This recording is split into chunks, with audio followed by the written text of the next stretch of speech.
Welcome in, everybody, to another edition of Huskers Live. We are here with my co-host, Brian. Brian, how you doing today, man? Doing pretty good.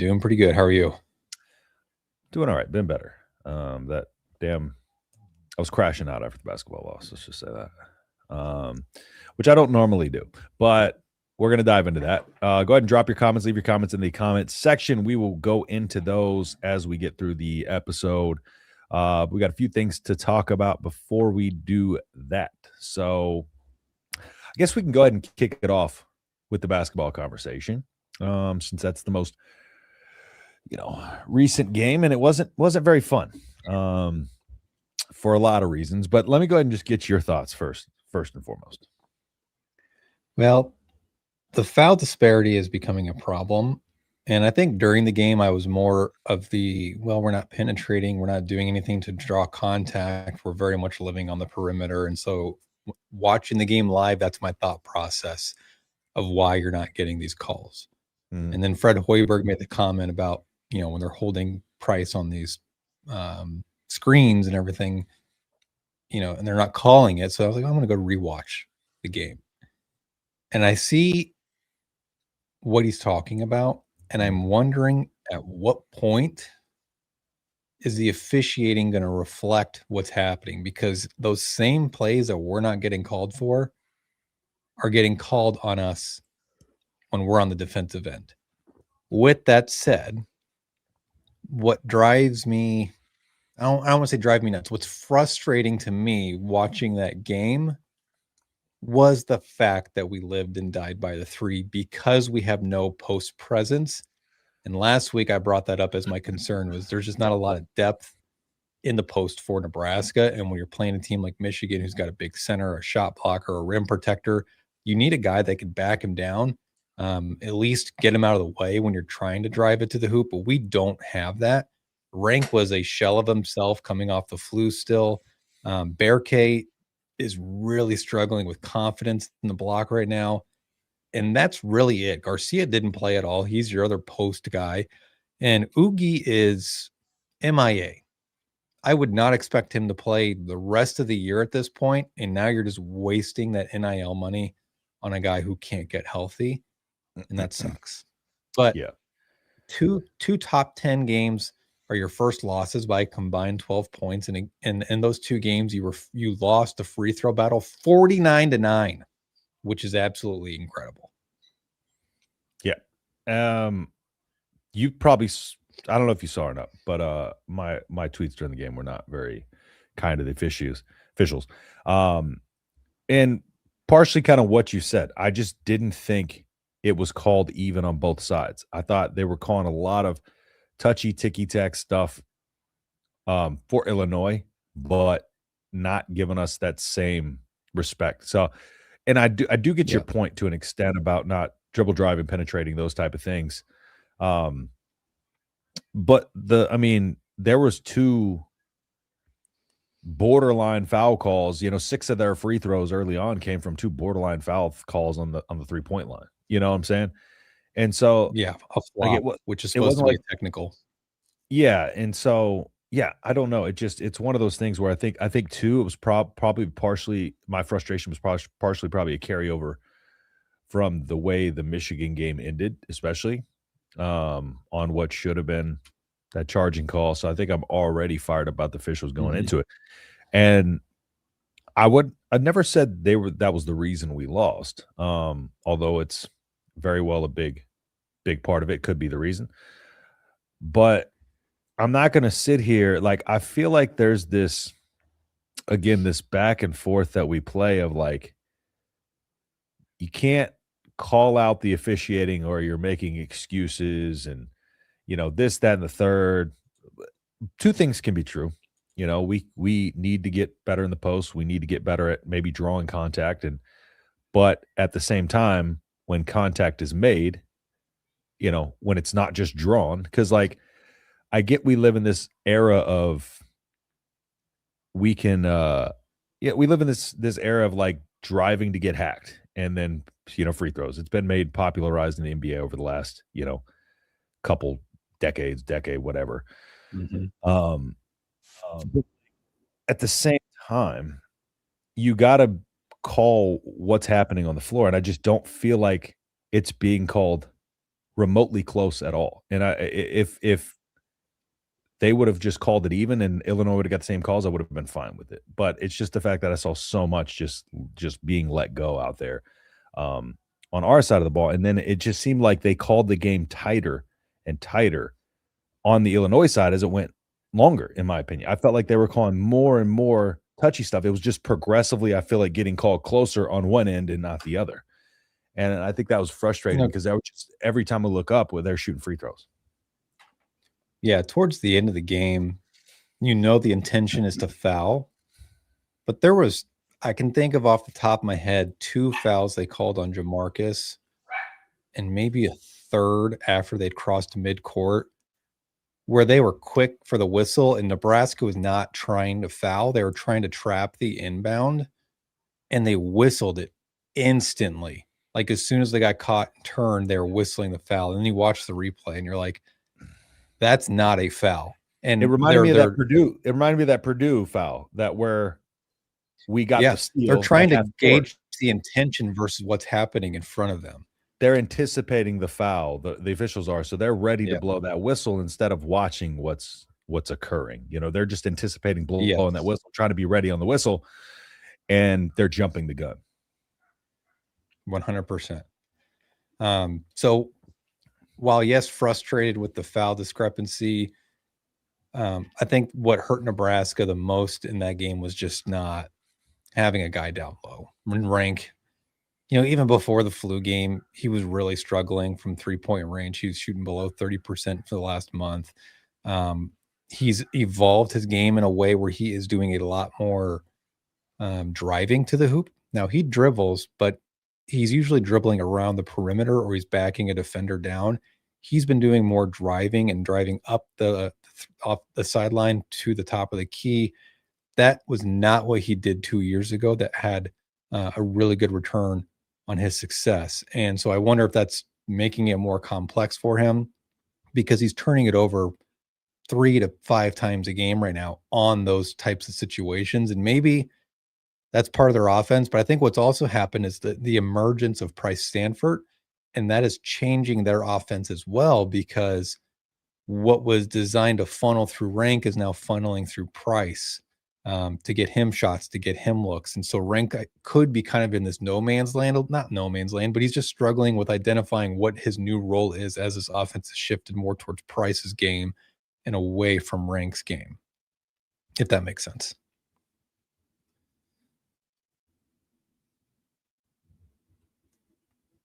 You're muted. Sorry. It's because this dog won't shut up. I had to mute because she keeps barking. I keep having to yell at her. I can't stand this little dog. Anyways, but yeah, I think it does make sense because it like we talked about, it just doesn't seem like Rink, since he kind of came off of that sickness, has really had any confidence in. And naturally so, like he just doesn't have the energy. But why do you keep him out there? That's my thing too. Is like why is he out there so long? If he doesn't have it, I'm gonna see how she ran out because she know I'm about to throw her against the wall. Not really, guys. I don't throw my dogs against the wall. Okay. Nobody report me. But yeah, it just seemed like why keep him in there? He started to become a liability. No fault of his. It's part of being sick. If you don't have it, you don't have it. Yeah, he played 26 minutes, which was probably about 15 too many, maybe 10 minutes too many. Coming off, like they said, that he had to go to the hospital, get IVs, get treatment because he was so sick. He lost a bunch of weight probably. Just there's not a lot of time coming over whatever sickness he had to get ready for that big of a grind. Now, luckily, we get a break between now and the Rutgers game. This goes back to the original point. I had to don't have enough depth. If you saw me throw something, I had to throw something at the wall to get her attention to shut up because I'm tired of yelling at her. But yeah, I mean, if you get Leo Curtis in there for 5 minutes, get Garcia in there for 5 minutes, that's 10 minutes of Rank's not on the floor where what energy he does have available is probably better used. There was a point in the game where he tried to run for a loose ball. And I think Husker Online was the podcast I was listening to talking about, or maybe it was 1620 The Zone. But they just mentioned like he tried to run for a loose ball and it was like he was in slow-mo or stuck in mud because he's just so spent. Having a guy like Leo in there for 5 minutes is enough of a breather when you're coming off a sickness and getting your legs underneath you. Yeah, and he's just going to get wore down and fatigue quicker. There's no way he should have been playing that many minutes. And to your point about like living and dying by the three ball, it's one of the biggest issues that like I lived through the Mike D'Antoni 7 seconds or less Rockets team. And there was it reminded me of that at times where there were moments where in there was one game in the postseason, I think it was, where the Rockets had like 9 points inside the 3-point arc or something like that. Only made like 4 shots, something like that.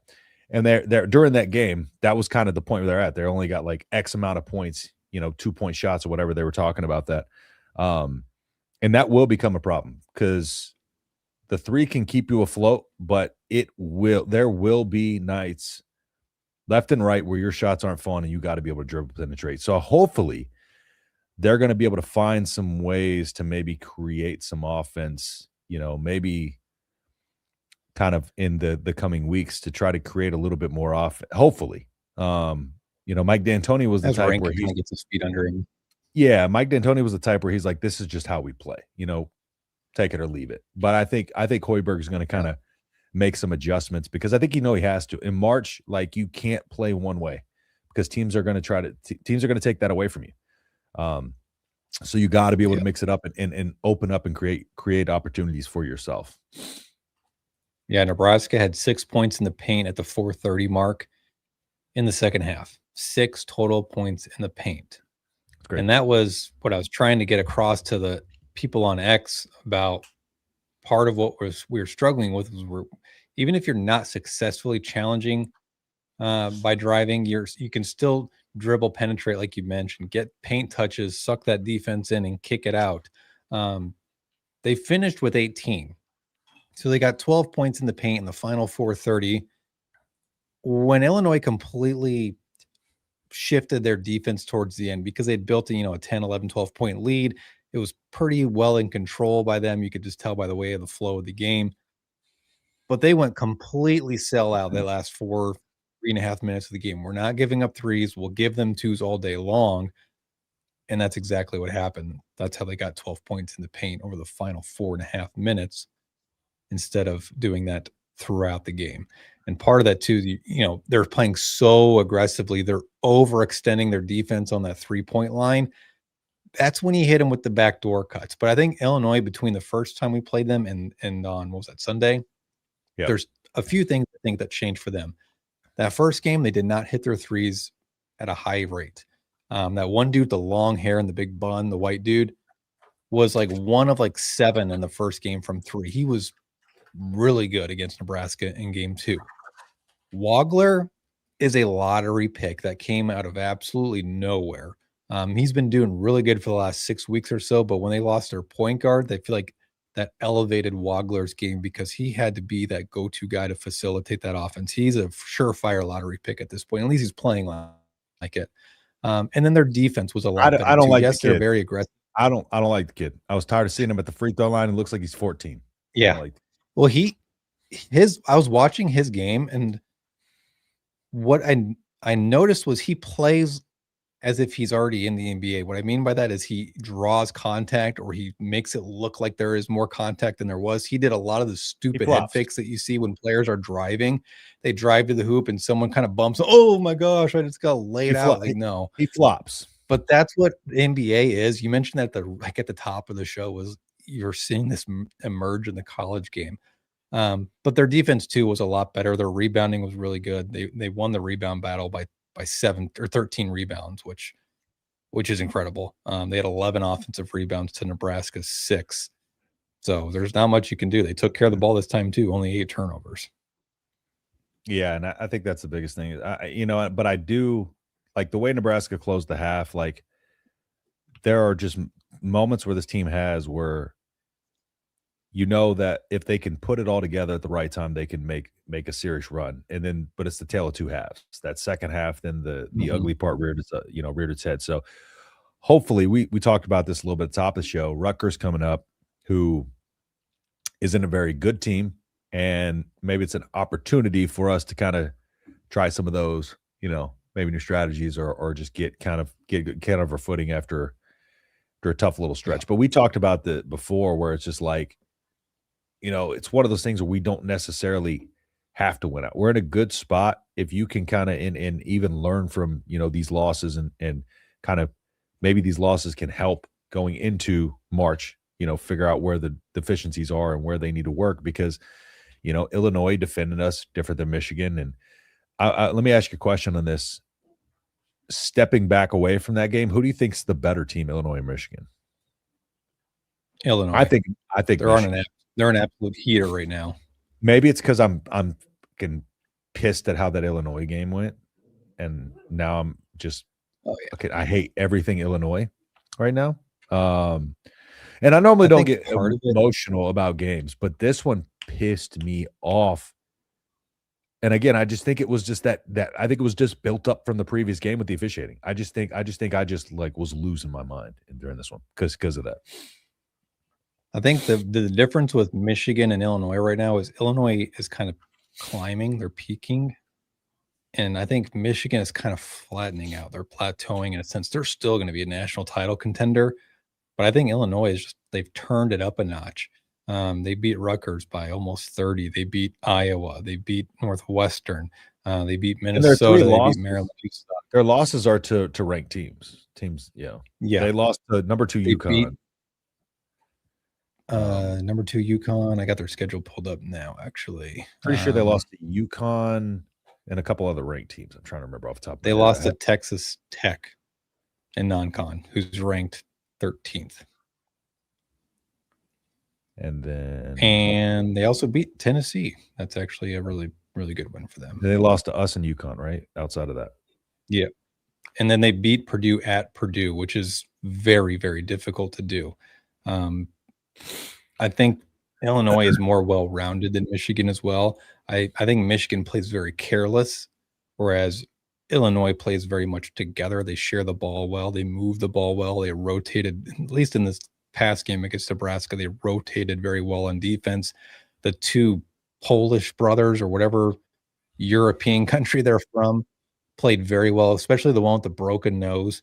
I just think they have more depth. They have a better offense, and they take care of the ball better than Michigan. I'm curious. I don't know if they play each other anytime soon, but I would love to watch that game. Yeah, I would too. I just, for me, I think I feel like Michigan's a more complete team, but you're right. Illinois is the hotter team, peaking at the right time. Michigan's been pretty hot too, but nobody's hotter than Illinois right now. So Nebraska drops to number. They won 11 straight. Yeah, it's crazy. Nebraska drops to number 9 in the rankings after that one. So I've been absent lately. I'm a shitty friend. No, you're good, brother. You're good. You can barely pay me to watch basketball, but I'll support my Huskers. I'm a novice, but I'm seeing a lot of clankers. Well, you obviously only watched the second half of this last game and haven't watched any basketball this season. Yeah, they shot 42% from 3 for the game, which is insane. Yeah. So maybe you need to watch a little more basketball to understand they don't make half the shots normally. No basketball team. But can we talk about Frager? Getting him back. That dude couldn't miss. Was absolutely unconscious. I could not believe how well he played. The dude is just like, when he's hitting that basketball is like an ocean to him. Because just that rim is that freaking big, man. The confidence he has, that man never lacks confidence. And I think that's what makes him so good. You have to have a player that has that switch that he can flip and just take over a game. There's those moments. The one we have that. Well, think about all the teams that make runs and more. They all have a player who I feel like can take over the game at any point. There comes a point where you have to have that guy. Do you think he'll be that guy in March? or do you think it's going to be like a Jamarcus Lawrence who, or Gosh, I think Braden's our best player personally. I think he's the highest upside. I think he's the most well-rounded. he's getting better? His ability, yeah, and he's only getting better. His ability to not only hit the three with a high rate of consistency, but when he starts hitting that three, he has more athleticism than anyone else on that roster to cut to the hoop, to rise above the rim and hammer it down. His skill set is so unique. He is a guy that probably could go pro after this year and be a second round pick, just Mhm. on sheer athleticism and what you've seen early in his career. He's going to come back. I don't think he's leaving, but I know the NBA scouts are certainly watching him. Yeah. I don't know why he doesn't start though. Personally, I would kick Bearcay out of the starting lineup, go with a smaller lineup, and put him at the 4, Price at the 3, just to get athleticism. Do you think it's one of those? Do you think it's one of those if it ain't broke, don't fix it type of things? Like, remember Lou Williams? I don't know if you're a big NBA guy, but do you remember Lou Williams every year, like winning 6 man of the year because he would do 20 some odd points off the bench? Like, know your Lou role and Williams, excel in it. Lou Williams was a guy who literally was the 6 man like every single year because he was just a starter off the bench essentially. And so, Yeah, and that's a good point because Braden plays 30 plus minutes a game. That's starting minutes. Yeah, he would get signed to be a 6 man off the bench and just come in and drop 20, 25, 30 points, So maybe it's one of those things where it's just like they feel like they can utilize him in ways throughout the game, but still get him starter minutes, Yeah, so that spark. Yeah, and then probably with the, who knows, they may change it up if he continues to play but like, again, I guess one of those if it ain't broke, don't fix it thing. If he's coming in and he's making an impact off the bench, whenever they sub out, if he subs in, creates a mismatch, keep rocking with it. It's one of those things. Yeah, but it would be nice to have him on the floor more, Oh yeah, which it's crazy because 31-ish minutes a game is what he averages, and that's a lot when you think about it as a guy that's coming off the bench. I want him on the floor for 40. I want him on the floor for 40. Yeah. It's more of probably about just letting Bearcay get that start, and then Bearcay will play 25 and he'll play 31. Yeah. But I will say kind of went, kind of like we predicted. We thought we would probably drop 1 or 2 of these games, not both. The Michigan game, again, I think it went down as a loss, but I feel like we played well enough to win that game. So nothing. I think the Illinois game was the first like red X on the schedule. Like we played bad that game. Yeah, we didn't play great. No. Either game, actually. In the second half, we did not play great offensively. That seems to be a little concerning. However, I also want to understand the circumstances surrounding Michigan game. You're down 2 of your key players who are playing 30 minutes a game. They're 2 of your 3 top scorers. And then in the Illinois game, granted, Braden played absolutely incredible, coming off an ankle injury. Rank's still coming off his flu bug or whatever the heck that was. Now we get a rest and go and hopefully get to go kick Rutgers' ass on Saturday or Sunday, whenever that game is. Should. Again, I don't think this is a team that's going to lose any confidence. I think they'll roll it straight into Rutgers and kind of pick up where they left off. So, but I just feel if you were a bet man, what do you think that opening line is going to be for the Rutgers game? Yeah. We said kind of 8 to 12 before, but I feel like it's going to be on the higher end of that. 12, 13, something like that. Yeah. When I looked through their schedule, I was thinking 12 and a half, 13 and a half is probably pretty fair. They're 9 and 13 overall. They're 2 and 9 in conference. They're only 8 and 5 at home. They've lost 5 in a row. They have been terrible this year. Remember before we went live, I said they lost to Central Connecticut State, who we at that moment found out they had old triple C. Yeah, that was when we learned that there was a college named Central Connecticut State, and it had a basketball program. That's my alma mater. They lost by 25 against Tennessee. They lost by 15-ish to Notre Dame. They got smoked by Purdue. They got smoked by 41 against Michigan. They lost to Seton Hall by double digits. They barely beat Penn by 1. They barely beat Delaware State. Guys, they suck. They're They're the terrible. Blue Devils, though. They're Central Connecticut State Blue Devils, apparently. So Interesting. they're the opposite Blue Devil. They're the bad ones. Yeah. They're trying their best to be like Duke. Can you back out, come back in? Yep. I'm echoing. All right, let's see here. So how does shooting percentage hold up against Michigan, who also shot in Illinois? So what do you mean? How did it hold up? Or yeah, no, I mean, you admitted it already, but let's see. All right, cool. All right, let's go ahead and switch over to football. So you want to start with the special teams situation here. What a conundrum. Things are not going well, you know? So for those that have been living under a rock, Mike Ekeler goes to USC. And so there was supposed to be a multitude of coaches that were going to take over units. Was it Josh Martin, Nick Humphrey, and Maher? Yes. Right? Okay. And then Liberty Christian, and I think this was today, right? Liberty Christian High School hired Josh Martin as their head coach. Thoughts? Well, I don't know much about Argyle, Texas, but that's where Liberty Christian is. The one thing I do know I'm about, from the Texas. I don't even know much about it. the one thing I do know, I believe that's where Jason Witten's son is a player, and I believe Corral Buckhalter's son is a player. He's a running back there, 2027 running back. They were 8-4 last year. I don't know. They have a population of 5.5 thousand, which is not very big. 5 times bigger than my hometown. Yeah, according to the 2022 census, they have a population of 5.5 thousand. So I guess my read is this means he didn't get the job and they're hiring externally, I think.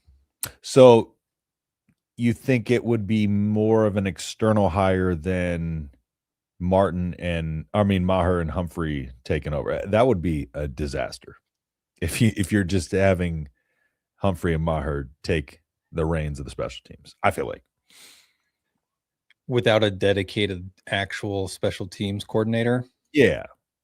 Yeah, probably not a great idea. Yeah. Nick Humphrey, I guess, probably knows the system better than anybody because he played there. Young. Yeah. He's so young. That's my big concern. He's never been a coordinator. He graduated from Tennessee in 2022 or 2023. He played under Ekeler in that special teams system there. Then he followed him from Tennessee, coached with him at Tennessee, followed him to Nebraska, and as far as we know, is not following him to USC. But do you want to turn your special teams coordinator role over to a guy who's what, 25, 26, maybe, as a special teams coordinator, making 4, 5, 600,000? No experience other than he knows the system.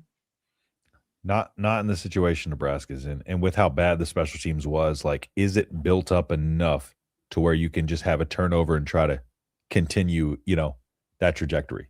Did Ekeler wasn't there to build a lot of, depth or really kind of install a ton. So do they just, because I feel like the special teams can be one of those things that if it's not handled properly can take a big fall off, Yeah. To me, the special teams had issues too towards the end of the year. The kick return game was very poor, especially in the Utah game, to the point where they, from my understanding, were told, do not return any kicks. I don't care what your coach says. I am the head man. You're not returning kicks because you're not getting it past the 15-yard line on the last 4 attempts. The punt coverage had issues. The kick coverage had issues at the end of the year. Yep. Now, Rule said this would be an internal hire, if I recall correctly. Mm-hmm. So if that's where you're going, the only logical one to me is Nick Humphrey. I'm not turning it over to Brett Maher, a part-time kickers coach and punters coach. That's my I'm thing, not turning over to Ron Brown. because coaching wise, all Maher has been is a special teams consultant. Yeah. And now you want him recruiting for you? He's never done that. No. Or identifying talent on special teams. Like, I get he was a really good high level kicker, but like, does he like I just you can't go from a Rolls Royce to a Nissan Maxima, and expect it to not take a steep drop off. You can't expect it to maintain. And we need the special teams at the very least to maintain their level to have any chance next year with the way it's looking on everything. I mean, we expect the potential offense to make a potential jump and all that, of course. But we don't feel great about it. So at the very least, we need special teams to break even. At the very least.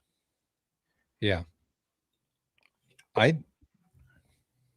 If it's going to be an external hire, we have to keep this in mind as well. It's February 3rd. Yeah. Spring practice starts in 2.5, 3 weeks. Yep. What, the 21st, I think, is the first day of spring practice? The 21st? Something like that. So you need to get a guy in there if it's an external hire. He's got to know who are the key guys on this unit and presumably keeping your system, which means if that's not the system he runs, he's got to learn it. Mm-hmm. Which we've already seen be a disaster. We've seen that be a disaster on both sides of the ball, offense and defense, last year when Dana Holgorsen is basically forced to keep running Satterfield's offense. It's just a different guy calling plays. And Butler's supposed to run a defense he's never called. He's never played in. He's never coached in, other than the 1 year he was the DB's coach, and he arrived in July, like a week before fall camp. Yeah. And I think that can maybe carry us over into the conversation of, again, I was talking to Brian about this because I saw a post from Sipple on X. And it was just talking about, I think let me pull up the actual tweet so I can give you the tone of his tweet so you can kind of see what he said. So Sipple's tweet says many Husker fans aren't buying big talk anymore. Rule knows it. No promises, no Indiana comps, just no sales pitch, just humbly grinding with new faces, new staff, and a lot to prove. Husker hype has hit diminishing returns, which I think is a fair assessment, because I think more so than many off seasons in the past, this is the least anticipatory I've been of, like, I can't wait for the season. And this may change as time goes on, and this may be a good thing, but like the least anticipatory I've been of, maybe it's the impending doom of the schedule. I don't know. I think it's probably, if I step back and think about it, I think it's a combination of everything. There's this like built-in anxiety with me that, like, and this is the first time it's started to creep in, I feel like, because I've had hope, but that anxiety of like, damn, will Nebraska ever be back? I feel like that's finally kind of creeping in my mind a little bit, and maybe that's a good thing. Maybe we need this wake-up call, and maybe that's the sign of what will be a good offseason. Maybe it's not being amped up, not being excited, but kind of elaborating on that a little bit. When they were talking about it in the article, they talked about, you said it was brought up recently, Matt Rule is starting his 4th year in charge of the program, on how close Nebraska is to taking the proverbial next step. And they said his answer, I don't think we're in any position to say that where we are in that regard, adding that quote, we just have to work. And then talking about, again, a little bit later, said you can't come off the end of the last season and start selling, hey, we're going to do this next year, which I think is kind of a changing in his mentality, of like, do you think part of it was, he was going out and doing all these podcasts and all that stuff. And then when we're losing, everybody's like, you're doing too much, you're talking too much, you're doing this too much. Do you think that was part of him dialing it back, or do you feel like do you think he needs, like he feels like he needs to put more time into this, or just what do you think it makes Nebraska target? Like, I'm just curious your opinion hearing that, like what you think is the reason why he's kind of stepping that back a little. Because remember in the beginning, it was tweet, emojis, all this other stuff. It was a lot. It was a lot going on. I think your first year or two is building that brand. It's the tweets, it's the podcast, it's making your place seem cool, especially given the circumstances of his hiring, where you're taking over a really struggling program.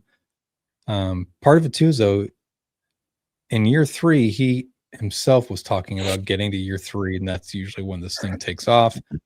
And going into year 2, he said we're really a year ahead based on what we're doing. So I feel like he kind of set the hype up a little bit himself. But it also tells me there's like some self-reflection here, like that says, look, we just got to put our heads down and grind. Like, enough with the social media stuff. Like, we just need to go to work, because what sells your brand better than podcast and Twitter and all that crap? It's winning. Yeah. Right. Like, Indiana, if Signetti goes 3-9 his first year, no one cares about the podcast he's doing. But now that they've won the national title, they have a Heisman winner, they dominated their first year, he can go on any podcast. Because why? His brand's cool, because they win. At the end of the day, I could care less about your social media presence as a head coach. I could care less if you never post on social media at all. Just go win. That's the only thing that matters in this day and age. You either win or you get fired at the end of the day.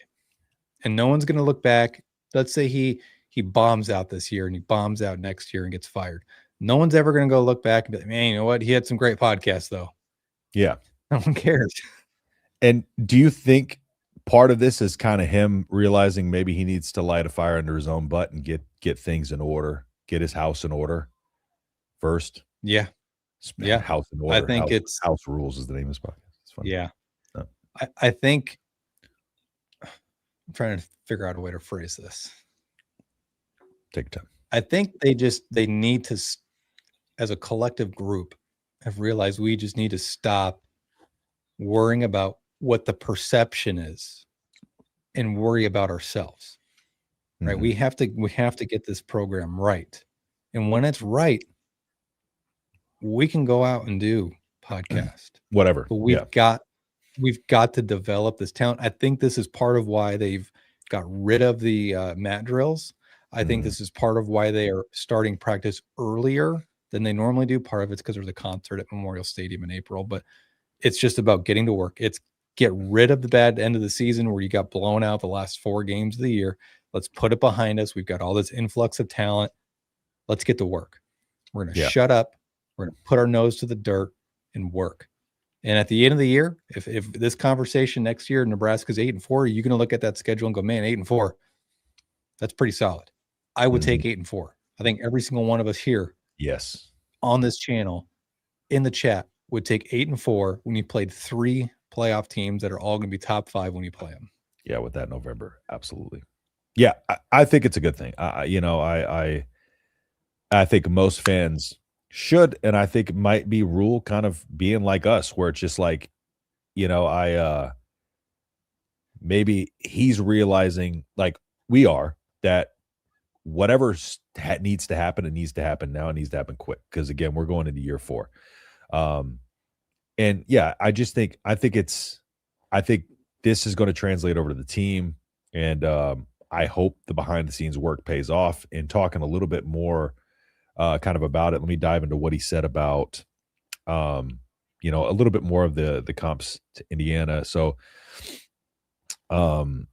he was talking about Indiana, Miami, discussing those two. He said, you watch those teams, they play great defense. Miami went out and brought a new defensive coordinator from Minnesota, Corey Heatherman. With the great players they have in Miami and the great defensive scheme, they're dominant on defense. Indiana, their national championship, also plays salty defense. The Hoosiers are generally salty in every sense, it seems, because they got a salty coach. He's talking about both of them. They have veteran quarterbacks who make plays. Both those teams play great defense. And that we believe Rob's going to give us a great defense. We believe we have the quarterbacks who can win putting the pieces around them and putting the offensive line in front of them allowed them to be successful. That's really all we can focus on right now, and that's what they have been focusing on. That's when he said, we will humbly just kind of grind through this offseason and get ready for a great year. And I think that's exactly the mentality that they need to have. Yeah.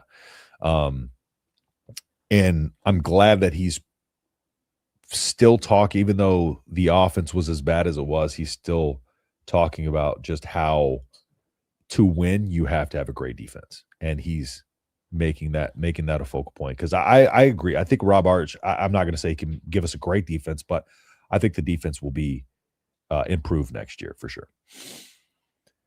If you make incremental improvements in both offense and defense, and you hold steady at special teams, 7 wins is not out of the equation. And I think back to the call on Friday with that younger kid that called in. At the end of the day, we have to realize where we've been, and not where we've been in the 90s and early 2000s in the Bo Pelini era. The kids that we're recruiting now, where have we been since they've been alive? And it's a lot of 3, 4, 5 win seasons. We haven't gone bowling in so long. Now we've got 2 years in a row of bowl games. If you get to a third, you can at least sell. We're stabilizing this thing. We're slowly getting better. Hey, Ahmad Hudson, you're that next piece to get us from 7 to 8 or 9 or 10 wins. But you have to just keep grinding. It's going to take time. I think that's the best advice we can give anybody is just, it sucks right now. This is probably the least optimistic I've ever been about a football offseason ever in my entire life. And that's okay.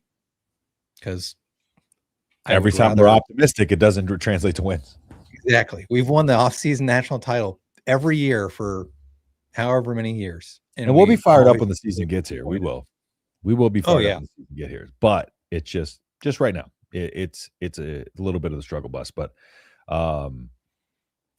again, I think we've talked about it. We think that the team has made really strong moves, not sexy moves, but really strong moves that needed to be made. And again, that's probably a good thing that we're talking about it like that. I think offensive line, they've done great adding good pieces. Calandry has a better fit. The running back room I'm hesitant on, but positively optimistic. The wide receiver room looks good. The one concern is tight end. I think that room got worse somehow. I agree. Mac Markway is now a defensive end, and Carter Nelson can't stay healthy. He's going on his 3rd off-season injury in a row. Yeah, which is that guy's got so much athleticism that we just have not been able to take advantage of. That hurts. Yeah. All right, let me dive into some of the comments here. Let's see. We're just inquiring about shooting percentage in Michigan and Illinois games versus them and versus our average shooting percentage. Oh, I would have to look at the averages versus that. I'm not 100% sure. I hope Foley was paying attention to Eck. H-Town, no. Houston figured it out. They're in the top 5, I think, for NIL spending in the 2026 class. Who, Houston? Cougs. The Cougars? Hopefully Ekeler improved the special teams enough to withstand. Maybe not good as a coach. Yeah, just in 1 year, can you instill enough in that special teams to be able to kind of at least make it to where it's not a huge fall off the next year? Yeah. Watch it be Ed Foley. And Josh Martin was an under-the-radar loss that didn't get enough press. I think Brian told us so. He knew what Eck did and could have kept it going, but he's now the head coach at Liberty Christian. Let's see. Were you going to comment on that? Sorry. Yeah. I was referencing Humphrey. That's the under-the-radar one. Oh, yeah. Josh Humphrey. Yeah, Josh Martin is whatever. Could care less. Not worried. That not being able to get 3 points at all was bad, especially after living through kicking machines like Chris Brown and the other guy. Yes, that was horrendous. Yeah. Like the other guy. I feel like you mean Alex Henry, the second best kicker in college football history? Is it long enough? Is it good enough? He got it. That was one of those games where I remember exactly where I was. I was in the north end zone suite with my dad and my uncle, and I damn near fell out of the suite. My dad in the comments could probably attest to that. My Uncle Dave from Nebraska, when I was growing up, I used to go to his house and watch every single game because he lived right down the road from me in Texas. He moved to Texas too when my dad moved. I was laying on the floor watching that game, and I about passed out after the kick and the pick six. I watched that highlight so much. That's why, I remember that call. I think we all do at this point. That was one of the best moments in Memorial. Oh, crazy! For me.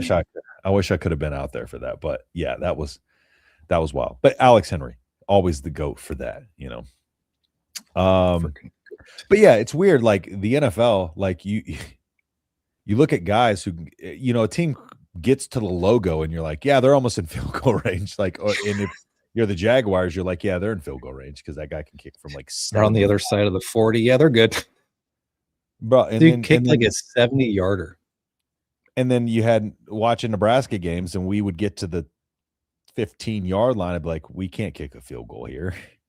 Yeah, shake it. That's absolutely insane. Don't want to go back to that. By the way, a former Rule QB is in the Super Bowl.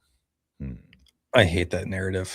Sam Darnold sucked before Rule. He sucked after Rule. He didn't get good until 2 years ago. Same with Baker Mayfield. He's on a really, really good team. Yeah, that too. That helps. With a top 2 second defense. Definitely not 1. If Sam Darnold was on the Texans, he would win too because their defenses, the Seahawks defense is just amazing too. Yeah, and in Minnesota, he had to throw to, just Justin Jefferson and Addison. And all he has to do is not lose the game. TJ Hawkinson. Yep. Hand it off to Cook. The Big Ten, he just doesn't do anything special. It's just an average quarterback who just needs to be average to win on that team. The Big Ten, besides Ohio State, seemed to be mostly grinded out and win by field goal. True. Yeah, go ahead and hit that like button. Thank you, Nick. I appreciate you popping on and telling them that. Go ahead and hit that like button. Evening, boys. What's going on, Tom? Appreciate you hopping in here. Credit to Ed in fairness. He is small town, 500-mile radius, king of the cafes. Dude, let's be honest. Everyone was eating that up, pun intended, I guess, when Ed Foley was posting pictures of him at some cafe in Valentine, Nebraska. Oh, yeah. That. Okay. And then they saw him coach, and they're like, yo, fuck this guy. Yeah, I'm more worried about his coaching ability. I'm not worried about the offense, defense, and special teams is the issue. You're not worried about any of it? I'm not worried about the offense. Oh, comma. I'm not worried about the offense, comma, defense, and special teams is the issue. I'm worried about everything a little bit right now until we see it. Yeah. A lot of changes. So I hope Rule's heart is in it and he's not just thinking, hey, it's a big buyout. I don't think so. Because for him, Rule's just very big on legacy, and so I don't think he's a money guy. Like at the end of the day, we're all to an extent, but I don't think he's thinking of like, yeah, I want to get to my buyout, and just get a payday. I think he wants to really build something. He talked about when he came in here, like he wants to build something like Tom and Devaney had. He wants to be in conversations like that 25 years down the road. We can laugh at that now, like right now, but who knows what it'll turn into. But he's just big on legacy. I don't think he's worried about the money because he got plenty of money. He's got plenty of money. I ain't listen to anything until Rule finds the fair way. Get to work, coach. This is the least excited I've been about an upcoming season I can remember. Same. Again, probably a good thing. Just win, baby. Yep. Rule's going to do a sitcom next. Winning by 3 points is better than picking apart every part of the team on the internet. It's interesting how much a win calms things. Trying to decipher what. I get what they're saying. What are they saying? It's better just to win by 3 points and worry about everything else. It's better to win than lose and get picked apart on the internet. Winning is definitely better than losing. Yes, absolutely. It's pretty simple. Are the BS ratings of those leaving surpassed by those that we're bringing in? Are you talking just like, do they fit better than the pieces we're losing? If so, listen, we're gonna probably say yes because we like the fit of a lot of these guys. But again, like it's just one of those. Like, do I feel? Yes, I feel like we have gotten much better in terms of maybe they're not the better players, but again, better fit for what we want to do in a lot of aspects. But we have gotten better at a lot of positions. The offensive line is much better. Um, the offensive line is Of much the better. guys that left, who is it like, damn, that one actually sucks to lose? And that's the thing. Like, that's been the rule thing. Like, he's been doing a very good job. And this speaks to the culture of retaining guys. Yeah, there's not one guy that left, and I'm like, man, hate to lose that guy. Keona Davis, high upside, hasn't shown a damn thing yet. Yeah, probably will have 8 sacks at Miami and be a first-round draft pick. Yeah, I mean, Dylan Ryle was a big one, but we pivoted well off of that. I'd be okay with 7 wins if they lay it all on the field and don't fold. Then 27's either path. I think it's how that 7 wins comes. Like, if you can go out there and you can upset one of these top teams, towards the end of the season, like, you're feeling pretty good about 7 wins. But if you rattle off 5, 6 wins and then you finish with 7, I think the way it happens is very important too. Yeah, looking at the schedule, Nebraska is a good opportunity to start 4-1, 5-0 before you play Indiana and Oregon. Even if you're 4-1 going into the Indiana game, you have a game at home against Washington on Halloween, and that's your litmus test, more or less, because they're going to be a middle of the road, maybe a middle high Big Ten team, and those are the teams you got to start beating to get competitive to 8 to 9 wins. The Washingtons, the Illinois, and the Iowas on your schedule. Those 3 teams you play basically in the month of November, October 31st through Black Friday. Seen a way too early poll that had us at 22nd. Engagement farming, maybe? Yeah. Embrace the suck. Pitt, I admit I'm powerless over the Kool-Aid, but the QB being able to run might help the puck. It will 100% help. Do you see us taking any portal players after the spring game? No. I don't think so. There's still like 2,000 players in the portal, which is disgusting. And a lot of those aren't going to find a home. My mistake, Bride. 2 Joshes. We kept special teams junior assistant that could maybe keep our special team straight then. Could. Unless Ekeler takes him. Yeah. Doesn't it say something when a coach will leave for a small town high school football team rather than coach Nebraska? Yeah, that was that. I don't think he left because and that's another thing. Like, why did this happen? Was it because he didn't land the job? Was it because? I think it's because he didn't land the job. I don't think they want him to be the special teams coordinator. He was an analyst, and remember back to, was it December? Coach Rule said there's going to be analysts leaving the program because it's not a job you should be spending your entire career at. It's time to go get a different job. He was here for 3 years, 4 years. He overstayed his welcome as an analyst. With all due respect, I hope he has great success. But, bro, you've been an analyst for 4 years. Come on, get out, develop your career a little bit. Yep. And then I think just the negativity, it's just everybody assumed it's because we couldn't land him. But I just don't think it's realistic to say he would rather go coach at a high school in Texas. No, absolutely not. Even if he didn't want to coach Nebraska, he would still take that job because it's better on your resume. If you went home or you're at home, but your wife comes home, you said, hey, babe, I got this job offer down in Argyle, Texas. It's going to pay me $150,000 a year, but I get to be a head coach. Oh, that's great. But I'm turning down my $700,000 a year salary to be the special teams coordinator in Nebraska. Your wife's going to smack you upside the head and say, what are you doing? Yep. He was never offered Nebraska's a special teams job. That's why he's leaving. Yep. Well, never mind those high schools and 1A Texas programs can pay better. They can pay a lot of money. Texas high school football's got money. Baker Mayfield was also in Rules QB, not to mention Cam Newton. I don't know who Cam Newton is. I know who Cam is. Declining Cam Newton. Pitt, I would like to go to small town Texas high school game. I think it's cool. They were shut down the town over high school football game. Yeah, that was I'm from a town where I live. From a town called Sour Lake, and we had a Dairy Queen. That was all we had. So every game we go do a Dairy Queen, have a pre-game bonfire, like the night before, and then everything shuts down for the game.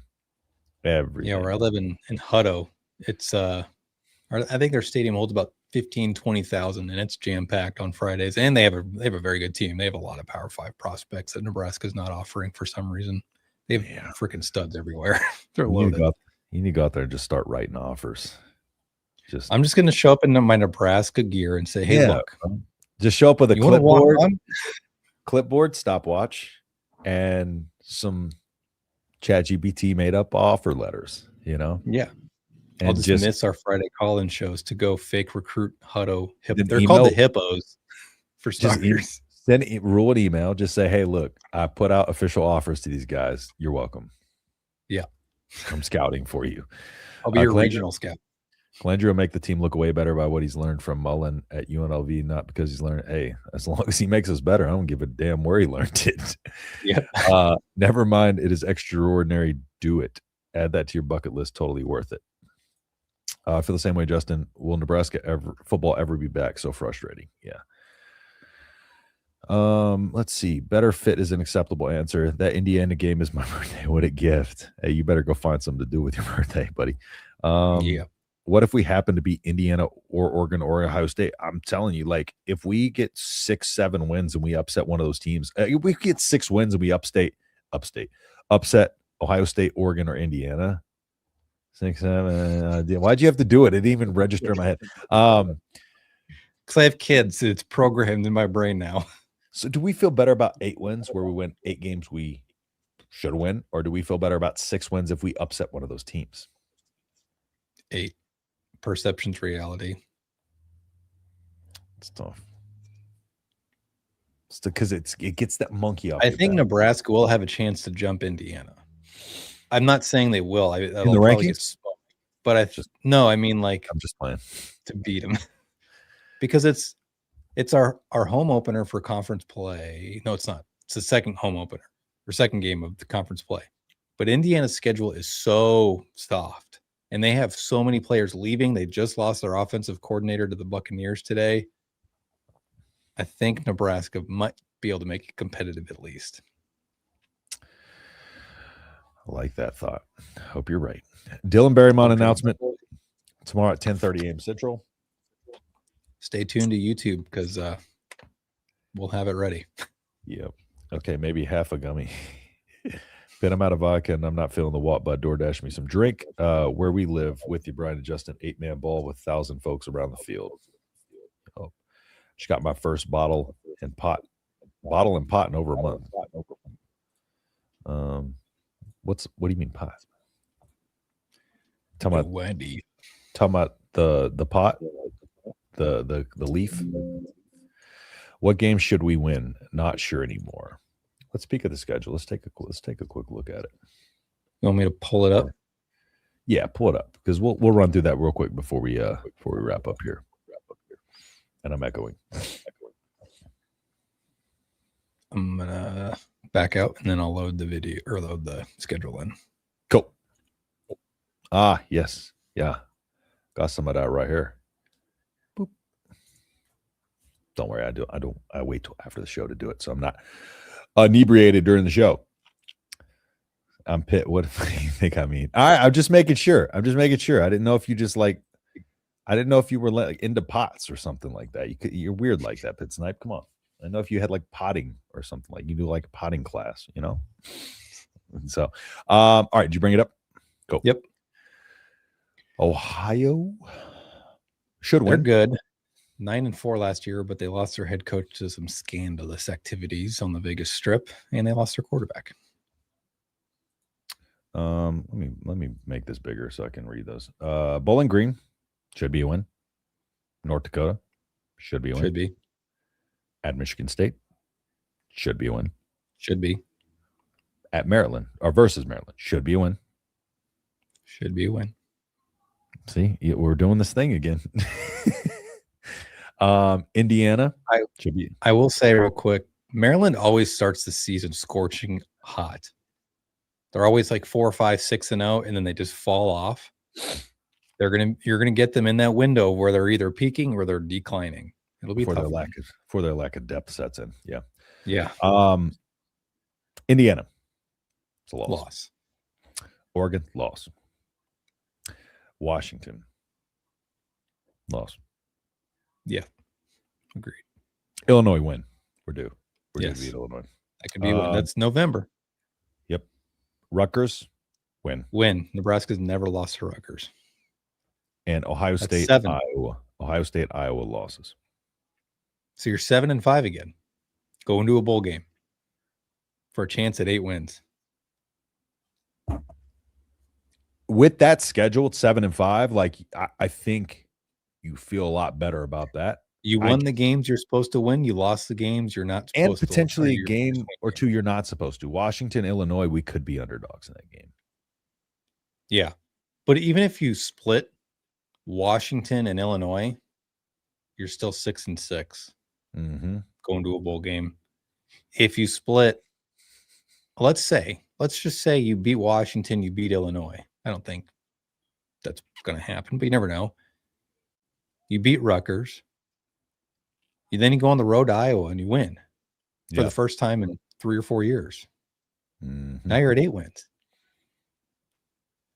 Like, feel pretty good. It's a tough schedule, but they broke it up very good for Nebraska too.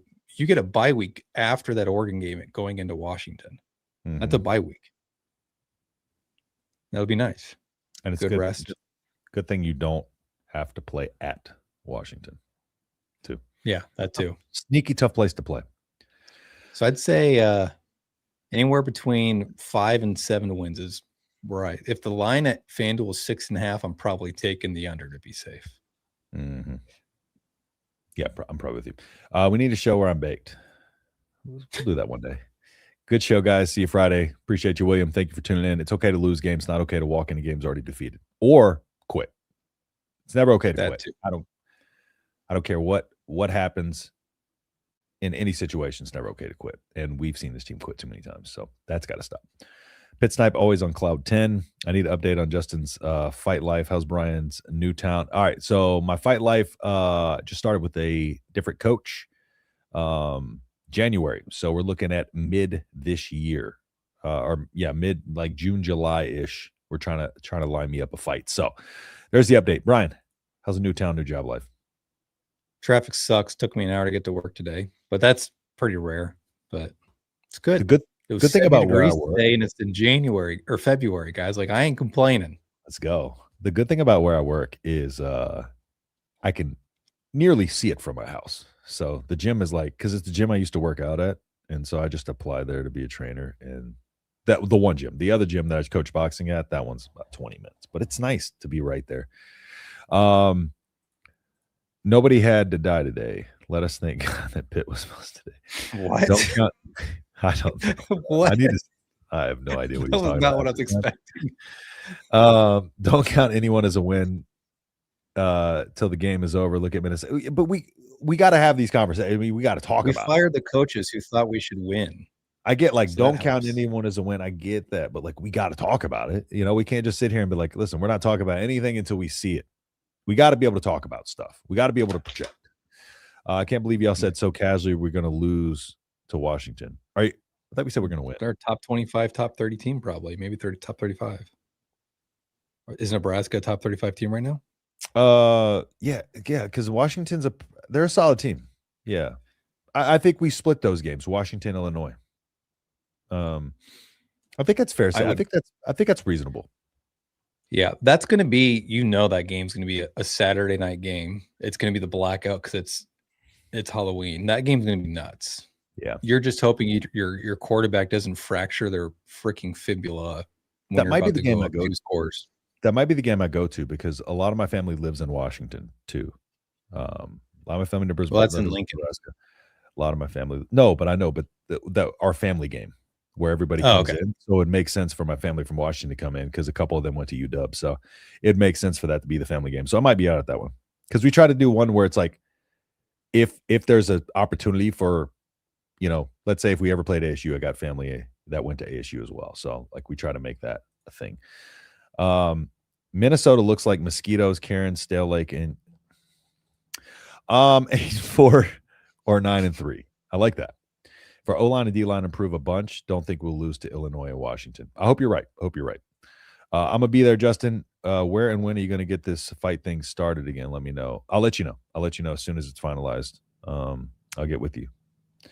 So, problem is you got to negotiate with some of these promotions and find somebody to fight you, and then line up venues, stuff like that. But that usually doesn't happen until about 3.5 months out. So, I'll keep you updated on that. Brian, anything else before we wrap up here?